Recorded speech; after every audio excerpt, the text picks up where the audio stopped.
کربلا میں اہل بیت کے خون کا بدلہ کیا کوئی لے سکا؟ ایک شخص اٹھا جس نے ظالموں کو لرزا دیا۔ نام تھا مختار ثقفی۔ مختار ابن ابی عبیدہ ثقفی طائف کے ایک بہادر قبیلے سے تھا۔ جوانی میں ہی بہادری، فصاحت اور تدبیر کے جوہر دکھائے۔ کربلا کے وقت وہ قید میں تھا، لیکن دل خیموں کے ساتھ جل رہا تھا۔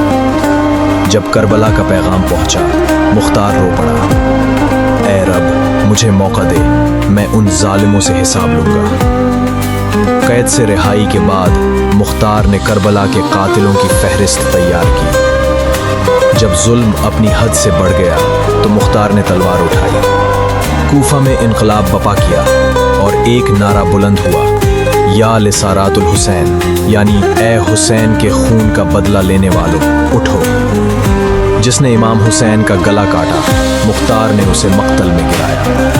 جس نے خیمے جلائے، بچوں کو ستایا، وہ سب مختار کے ہاتھوں اپنے انجام کو پہنچے۔ ہر بار انصاف کی طرف ایک قدم تھا۔ مختار نے نہ مال چاہا نہ شہرت، صرف انصاف، لیکن آخرکار ظالموں نے مل کر اسے شہید کر دیا۔ مگر مختار مر کر بھی زندہ رہا، کیونکہ وہ حق کے ساتھ کھڑا ہوا تھا۔ کربلا کا بدلہ کسی نے لیا تو وہ مختار تھا۔ وقت بدل گیا، لیکن انصاف کا چراغ مختار کے نام سے جلتا رہا۔